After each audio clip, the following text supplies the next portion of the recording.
क्या बोला? एक बार भी जीवन में भूल नहीं करनी, भूल भलैया में। और अब क्यों बोल रहा हूं ये?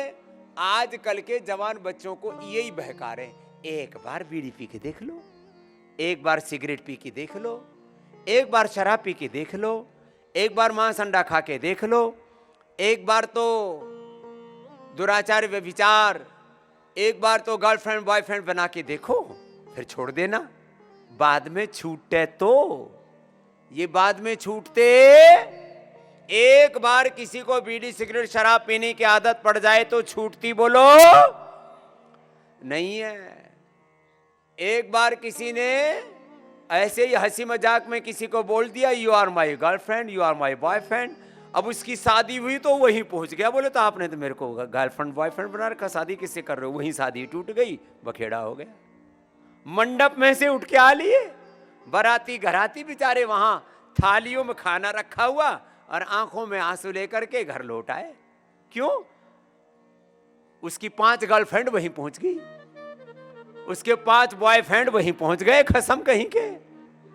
बोले तूने तो मेरे साथ ही ये काम किया था, उसका शादी का निमंत्रण पत्र मिला और वो व्हाट्सएप पर पहुंच गया उसके पास। बोले ये क्या किया था? इसका मतलब पोल पट्टी कभी भी खुल सकती है और खुलने ही वाली है, इसलिए कभी भी गलत काम नहीं करना। यही दुनिया में हो रहा है बच्चों, घोटाला। हाँ, और चलो भगवान तो देख रहा है ना। कभी भी 3 बातें याद रखना, भगवान के विधान का, जोर से बोलो, भगवान के विधान का, संविधान का, ये हमारा सनातन सांस्कृतिक संविधान, देश के संविधान का, लोकतांत्रिक संविधान का, और एक अपना आत्म संविधान है, आत्म अनुशासन है, उसी के बारे में। गोमुखासन करो सब। अरे गोमुखासन क्यों नहीं कर रहे? सबका हाथ ऊपर, अब किसी का हाथ नीचे नहीं मिलना चाहिए। जब गोमुखासन का आदेश हो गया तो ऑर्डर इज ऑर्डर। हाँ, ये डिसिप्लिन है। मैंने क्यों कहा ये? क्या बोला? बोलो, भगवान का संविधान, वेद का विधान कहो, शास्त्र का विधान कहो, सांस्कृतिक सनातन संविधान कहो, एक ही बात है। एकम सद्विप्राह बहुधा वदन्ति। तो एक तो सनातन सांस्कृतिक वैदिक संविधान, ईश्वर का विधान, संविधान कहो, विधान कहो। दूसरा लोकतांत्रिक संविधान, और तीसरा है आत्म संविधान, अपने कुलवंश का, अपने परिवार का संविधान, विधि विधान, उसका अतिक्रमण नहीं करना, उसको तोड़ना नहीं। तो जीवन में कभी दुखी नहीं रहोगे, कभी नीचा देखना नहीं पड़ेगा, कभी शर्मिंदगी नहीं झेलनी पड़ेगी। एक बात याद रखो बच्चों, ये तो बड़ी बड़ी बातें कह दी, छोटी सी बात कह रहा हूं। कभी भी जिंदगी में ऐसा काम नहीं करना, कभी भी जिंदगी में ऐसा आचरण नहीं करना कि आप अपने आप को फेस ना कर सको, अपने ऊपर ही गिलानी हो, अपने ऊपर ही कंठा हो। ऐसा जीवन जियो बचपन से लेकर के आज तक, जब अपने इतिहास पर नजर डालो तो अपने ऊपर ग्लानि नहीं होनी चाहिए, अपने ऊपर क्या होना चाहिए? बोलो, गौरव होना चाहिए। इसलिए हमारे गुरुजी हमको एक बात बार बार सिखाया करते थे, ब्रह्मचारी अपना इतिहास खराब मत कर। जिंदगी में कभी भी ऐसा काम मत करना कि आप अपने आप को फेस ना कर सको। कभी भी ऐसा काम मत करना जिससे कि आपको अपने ऊपर शर्मिंदगी हो। अरे ये मैंने क्या किया?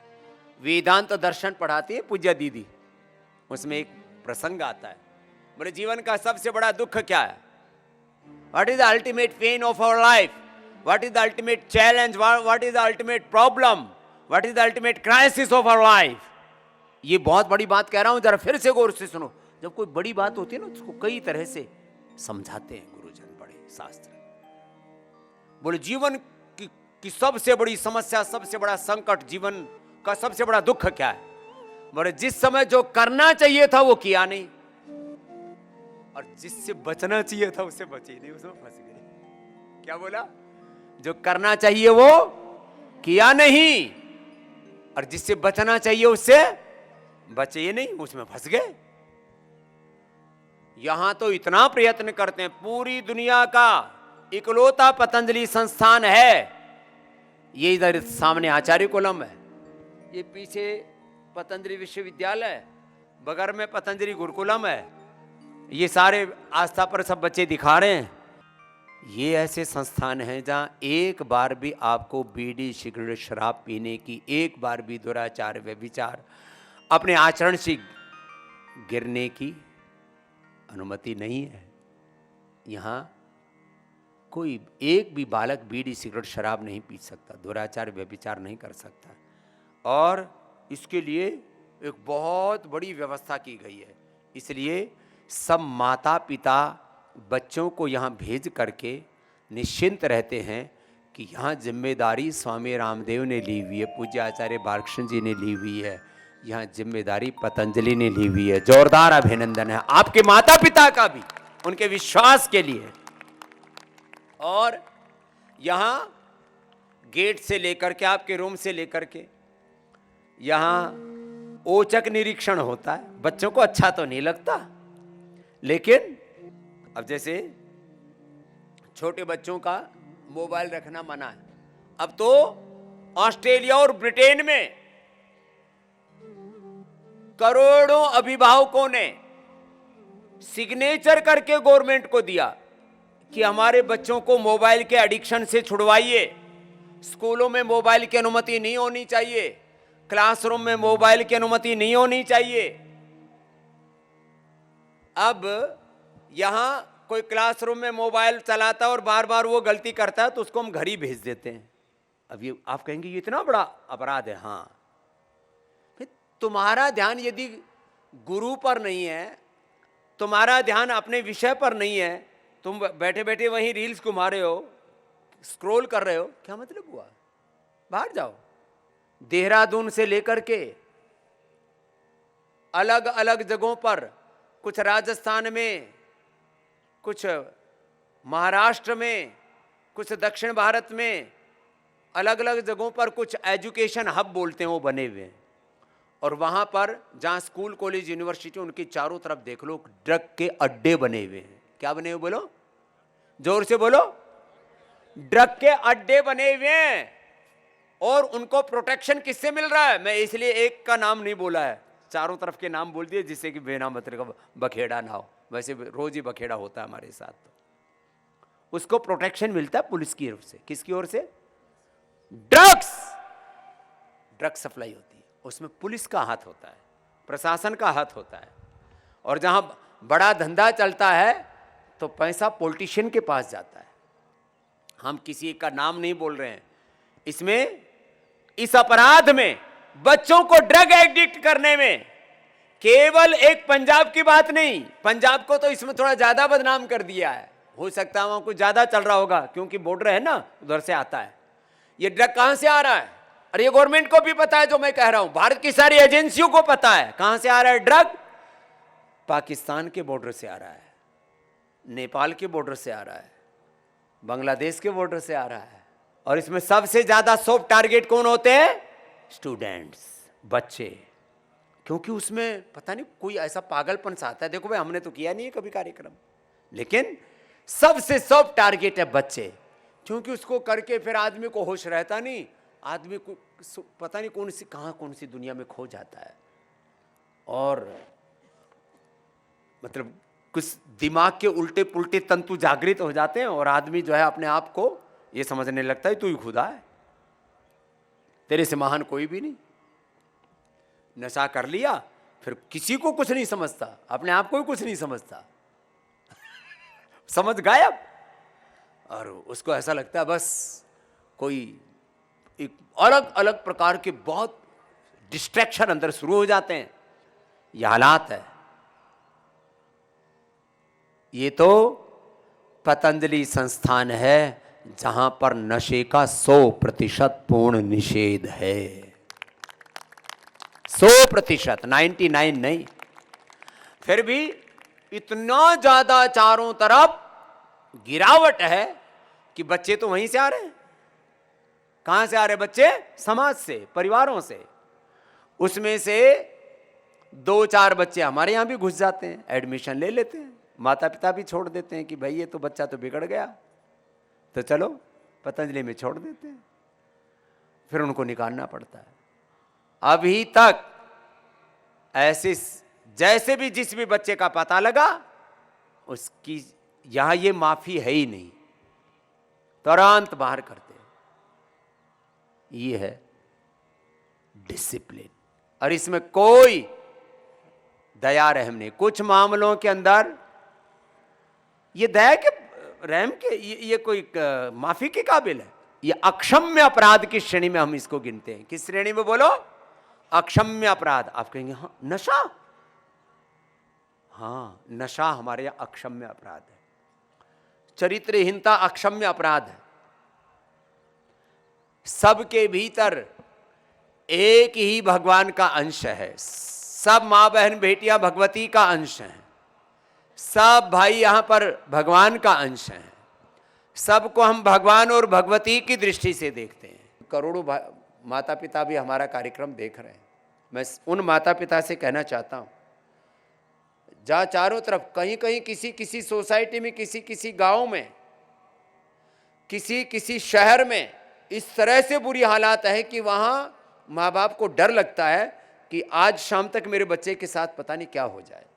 और कई जगह तो परिवार में चाचा ताऊ, गांव वाले रिश्तेदार ये काम करते हैं कि इसके बच्चे को शराबी बना दिया जाए, नशेड़ी भंगेड़ी बना दिया जाए, इसके बच्चे को दुराचारी व्यभिचारी बना दिया जाए।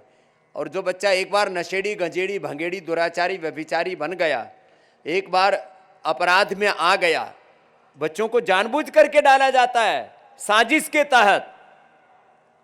हम तो गांव में पैदा हुए और उस समय तो गांव बहुत अच्छे थे। आज से 50 साल पहले की गांव की बात कर रहा हूं। तो भी गांव में कुछ लोग थे जो जिस कुल में हम पैदा हुए उससे ईर्ष्या करते थे और बोले इस राव साहब के बालक जो है वो अच्छे ना बन जाएं, तो बोले इसको बीड़ी पिलाओ, इसको सिगरेट पिलाओ। गांव में सिगरेट तो उस समय नहीं थी, बीड़ी पिलाओ इसको। हम पढ़ते थे और जो है हमको खींच के ले जाते थे, अरे चलो ना बहुत पढ़ाई करो कि क्या पढ़ोगे, पढ़तव्यम तदपि मर्तव्यम न पढ़तव्यम तदपि मर्तव्यम दंत कटी कटी किम कर्तव्यम।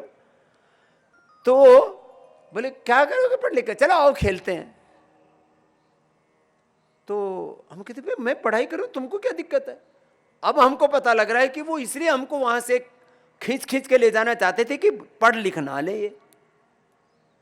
तो ऐसी साजिशें करते हैं लोग कि बच्चा पढ़ लिख ना ले, फिर जानबूझ करके फंसाएंगे।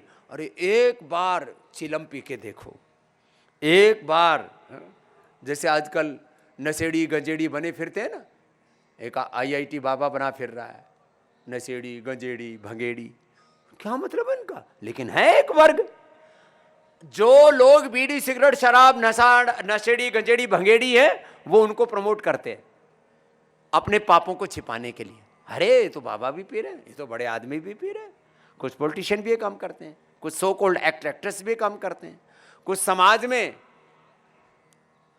जिनको के पास कुछ सामर्थ्य है, वर्चस्व है जिनका, वो भी ये काम करते हैं। तो अपने आप को प्रोटेक्ट करने के लिए फिर ये काम करते हैं।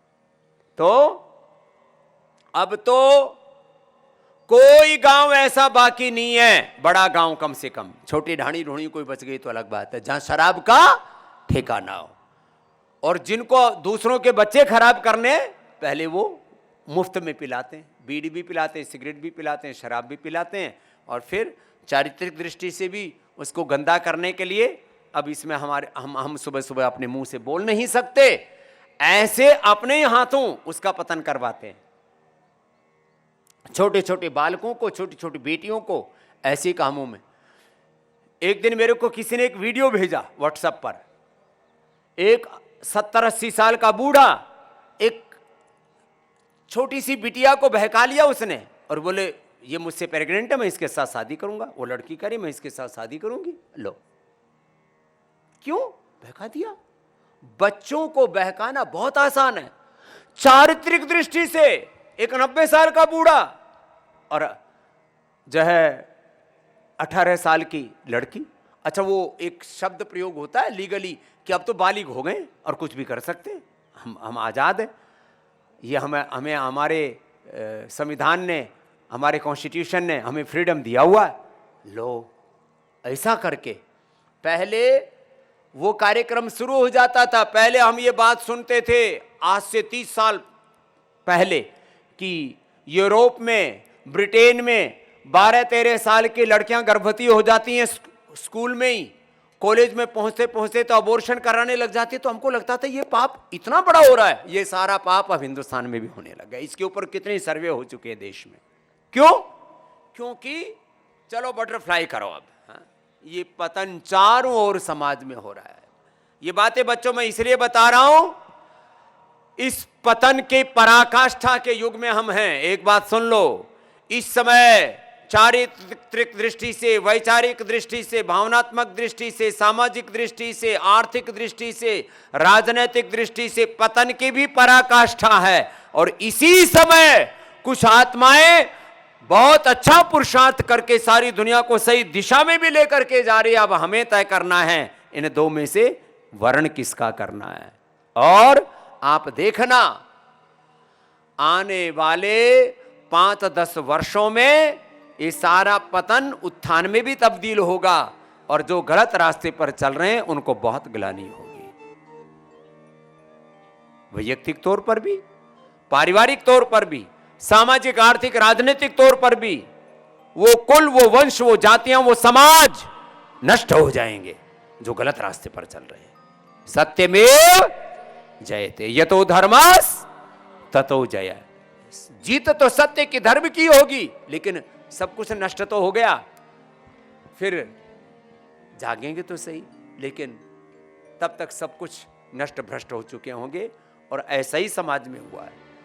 मैं कितनी बार कहता हूं, 565 राजा महाराजाओं, रजवाड़ों का राज था आज से 78 साल पहले भारत में। भारत सहित पूरी दुनिया में ऐसे हजारों कुल वंश नष्ट हो गए। किसमें? नशे में, दुराचार में, व्यभिचार में, प्रमाद में। राजे रजवाड़े, पूरी दुनिया का सामाजिक, ये थोड़ा ये विश्व के इतिहास का ये बोध आपको होना चाहिए बच्चों। सुनो बच्चों, पूरी दुनिया के बड़े बड़े राजनीतिक साम्राज्य, आर्थिक साम्राज्य सब ढह चुके हैं। और ये बहुत लंबे समय की नहीं बात कर रहा हूं, पिछले 100 सालों की बात कर रहा हूं। पिछले 100 सालों के 2 विश्व युद्धों में पहले किसी का वर्चस्व था, फिर किसी का वर्चस्व था। मैं 100 साल पहले की बात कर रहा हूं, अभी 500-1000 साल पहले की भी बात नहीं कर रहा हूं। सामाजिक वर्चस्व, धार्मिक वर्चस्व, आर्थिक वर्चस्व, राजनीतिक वर्चस्व उनका ढह गया जिन्होंने ध्यान नहीं दिया, जो पतन के रास्ते पर चले, जो संयम के रास्ते पर नहीं चले, जो अनुशासन के रास्ते पर नहीं चले, जिन्होंने मर्यादाओं का अतिक्रमण किया, वो ढह गए। आज मैं इसलिए आपको इन बातों को बता रहा हूं बच्चों। एक शब्द है परिणाम, जोर से बोलो, क्या है बोलो, फिर से बोलो, फिर से एक बार बोलो। परिणाम क्या हुआ? पिछले 50-100 सालों में जो गलत रास्ते पर चले, वो परिणाम देख करके, क्योंकि फिर आप भी उसी रास्ते पर चल पड़े तो फिर आप भी वहीं गिरोगे। इसलिए आप गिरने वाले बच्चे नहीं हो, आप तो उत्थान के पथ पर, उत्कर्ष के पथ पर, विकास के, प्रगति के पथ पर चलने वाले बालक हो। चलो फिर से करो कपालभाति। परिणाम का जरूर चिंतन करना। और इसलिए हमने तय किया, योग का, आयुर्वेद का, ये स्वदेशी का आंदोलन तो हमने खड़ा किया ही है। अब पूरी दुनिया में 5 बड़े आंदोलनों का नेतृत्व पतंजलि कर रहा है। 5 बड़ी क्रांतियों का हमने आगे का एक ध्येय तय किया है। शिक्षा की क्रांति सबसे बड़ी क्रांति होगी। एक बार जोरदार अभिनंदन उसके। आप हमारे सहधर्मी हो, उसके हमारे सहयात्री हो। आप उस शिक्षा की क्रांति के आप योद्धा हो।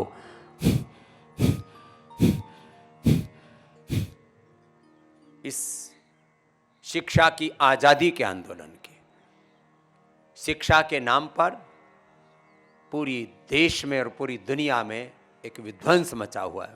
गुलामी, ग्लानि, कुंठाएं, डिस्ट्रक्शन चल रहा है। शिक्षा की आजादी, चिकित्सा की आजादी, ये जितने भी कॉन्वेंट स्कूल हैं और जो सो कोड ये अलग अलग जो इंस्टीट्यूशंस बने हुए शिक्षा के नाम पर खूब लूट मार मची पड़ी है।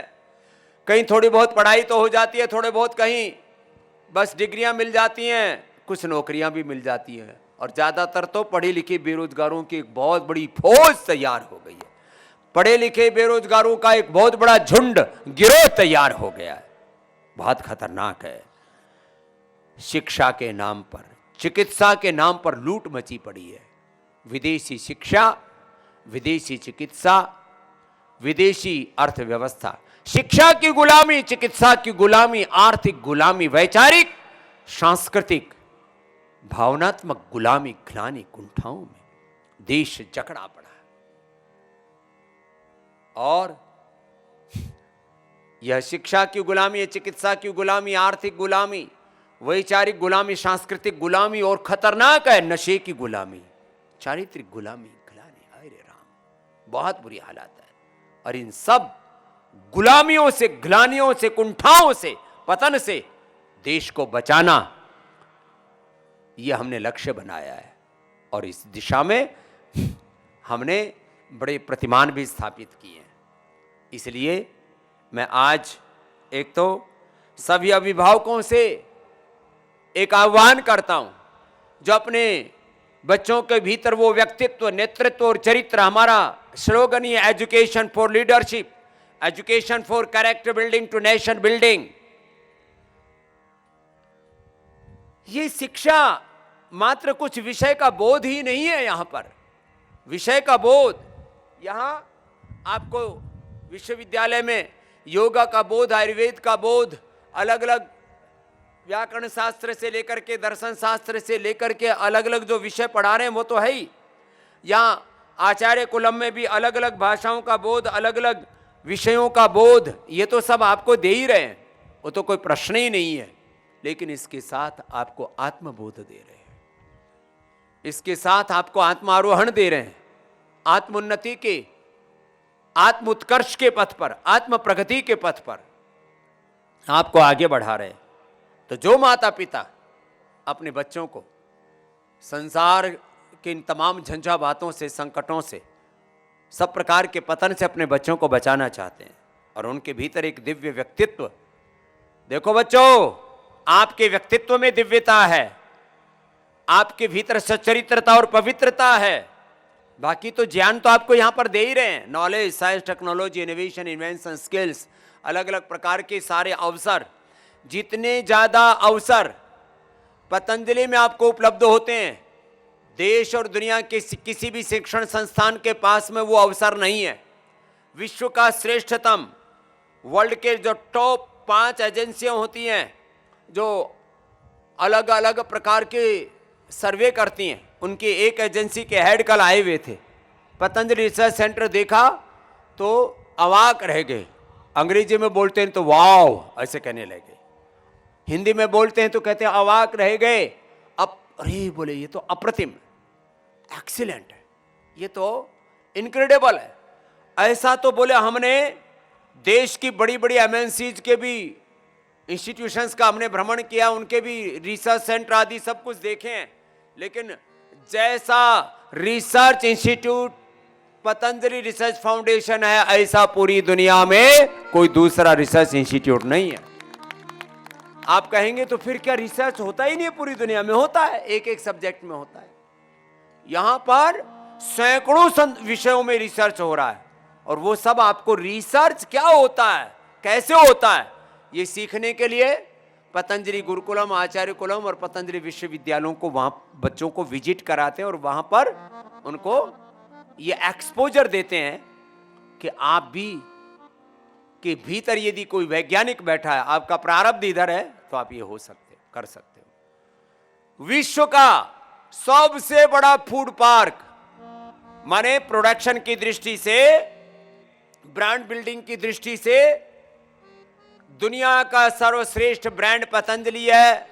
और उसका चाहे फूड है, चाहे पर्सनल केयर है, चाहे हेयर केयर है, चाहे डेंटल केयर है, चाहे उसमें मेडिसिन है, रस रसायन, भस्म पाक, पिष्टी चूर्ण, अवलेह, तमाम तरह के कम से कम 5000 प्रकार के प्रोडक्ट्स बनाते हैं। एक बार जोरदार अभिनंदन हमारे कर्मयोगी भाई बहनों को, आपको वो भी एक्सपोजर देते हैं।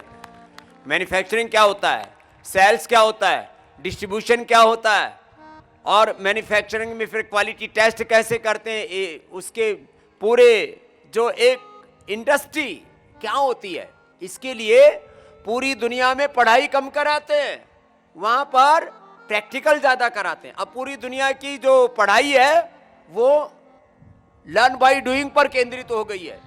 पूरी दुनिया की जो पढ़ाई है वो अब स्किल बेस्ड हो गई है। पूरी दुनिया में जिनको हम बड़े बड़े यूनिवर्सिटियां कहते हैं वर्ल्ड की, वहां पर क्या करते हैं, वहां पर पढ़ाई कम करते हैं, केस स्टडी ज्यादा करवाते हैं। वर्ल्ड की सबसे बड़ी केस स्टडी है पतंजलि, वर्ल्ड की सबसे बड़ी केस स्टडी है स्वामी रामदेव, आचार्य बालकृष्ण। पतंजलि संस्थान के अलग अलग आयाम, हेल्थ के क्षेत्र में, एजुकेशन के फील्ड में, मैन्युफैक्चरिंग के फील्ड में, कैरेक्टर बिल्डिंग से नेशन बिल्डिंग के फील्ड में, एजुकेशन में, पंचकर्मा में, षटकर्मा में। पीछे बच्चों को हमने पहले तो बच्चों को प्रेरणा दी, बाद में कहा बेटा देखो अब जा रहे हो तो वहां पुरुषार्थ करो। आपने पंचकर्मा षटकर्मा सीखा। पूरी दुनिया के हेल्थ सिस्टम को लीड करना है पतंजलि विश्वविद्यालय को, अपने लिए जोरदार ताली बजाओ। हमारे योग में जो BA, MA, BSc, MSc, PhD कर रहे हैं, जो बच्चे बीएनवाईएस कर रहे हैं, जो बच्चे बीएमएस कर रहे हैं, आपको लीड करना है वर्ल्ड के हेल्थ सिस्टम को। क्या करना है, हेल्थ सिस्टम को क्या करना है बोलो। पूरी दुनिया में वर्चस्व की लड़ाई है, और इस वर्चस्व की लड़ाई में जो अटलू सटलू गांव की भाषा में जिनको बोलते हैं फिसड्डी लोग हैं, दो कौड़ी का जिनके पास ज्ञान नहीं है, चरित्र नहीं है, ऐसे लोग जिनके पास कोई सॉल्यूशन नहीं है, वो वर्ल्ड के सिस्टम को लीड करने बैठ गए। धिक्कार है। और यदि आपने इस अवसर का लाभ नहीं उठाया तो आपको भी धिक्कार है, मुझे भी धिक्कार है। यदि हमने अवसर समय रहते हुए, तो इतना बड़ा काम होना है, अलग अलग क्षेत्रों में, आईटी के फील्ड में जिसका वर्चस्व था, सैप एक एक कंपनी से 50-50, 100-100 करोड़ फीस, और उसको भी रिप्लेस कर दिया हमारे पूज्य आचार्य बालकृष्ण जी महाराज जी ने और हमारी आईटी की टीम ने। एक बार जोरदार अभिनंदन। अकाउंटिंग के लिए, किसी भी इंस्टीट्यूशन के सम्यक परिचालन संचालन के लिए कुछ उसमें बड़े पैरामीटर्स होते हैं, कुछ उसमें अलग अलग प्रकार के अकाउंटिंग सिस्टम होते हैं, उसके लिए अलग अलग प्रकार के पूरे सिस्टम प्रोसेस होते हैं, तो उसकी अकाउंटेबिलिटी तय होती है, उसके अंदर उसकी ट्रांसपेरेंसी तय होती है, उसका इफेक्टिवनेस उससे आता है। इतने बड़े बड़े काम हो रहे हैं एक साथ। एक इंस्टीट्यूशन में आपको कम से कम 100 विषयों का बोध होता है। ऐसे आप पतंजलि परिवार के आप अभिन्न सदस्य हो, और यहां पर आप सीख रहे हो। तो यहां केवल आपको योग विद्या ही नहीं सिखाते, अलग अलग विद्याओं का अभ्यास ही नहीं, जीवन विद्या का अभ्यास ही नहीं, केवल यहां पर चरित्रवान ही नहीं, यहां वेल्थ क्रिएशन कैसे करना है उसको आप अपनी आंखों से लाइव देखते हो। तो यहां हेल्थ, वेल्थ कैसे क्रिएट करना है, यहां आपको सिखाते हैं। Knowledge, science, technology, innovation, inventions को अपने पुरुषार्थ से, अपने पराक्रम से किस प्रकार से आपको नव सृजन करने हैं। देखो, सारे संसार में दुनिया सफलता को देखती है, कौन सफल है उसके पीछे दुनिया खड़ी हो जाती है। आपको ऐसे प्रतिमान घड़ने कि आप के उदाहरण दे दुनिया, और ऐसे ही हम आपकी भाव चेतना निर्मित करते हैं, ऐसे ही आपके ब्रेन का प्रोग्रामिंग हम यहाँ पर करते हैं, ऐसे ही माइंड सेट में आपको ढालते हैं, ऐसे आपकी भाव चेतना विकसित करते हैं। इसी प्रकार के संस्कारों से आपका परिष्कार करते हैं कि भाई आपको इस प्रकार से सृजन करना है, इस प्रकार से अपना निर्माण करना है, अपने ऊपर काम करना है। इसलिए हम कहते हैं आपको फुर्सत कहाँ है इधर उधर की बातों की, व्यर्थ की बातों की। अपने ऊपर काम करो, अपनी प्रतिभाओं को बढ़ाओ, अपने सामर्थ्य को बढ़ाओ, अपने चरित्र को इतना उन्नत बनाओ कि चारों तरफ की फिजूल की बातें जिसमें संसार के बच्चों को, संसार के युवाओं को भकाया जा रहा है, और ये इसके पीछे कारण है। सारे संसार के जो ताकतवर लोग हैं ना, वो क्या करना चाह रहे हैं? पूरी दुनिया के जो ताकतवर लोग हैं, ताकतवर जो ब्रांड हैं, ताकतवर जो संस्थाएं हैं, वो आप सबको कंज्यूमर बनाना चाहती हैं, आपको कमजोर बनाना चाहती हैं, आप पर शासन करना चाहती हैं, शासन करना चाहती हैं। आपको क्या करना चाहती हैं? एक बहुत खराब शब्द है, गुलाम बनाना चाहती हैं। ये जो कुछ चल रहा है, आप किसके गुलाम बन जाएं? मोबाइल के, मोबाइल का एडिक्शन। आप गुलाम बन जाएं बीड़ी सिगरेट शराब के, अलग अलग प्रकार की गुलामी, ग्लानि और कुंठाओं से आपको उभारने का काम यहां पर हो रहा है। एक बार सभी गुरुजनों का बहुत बहुत अभिनंदन है।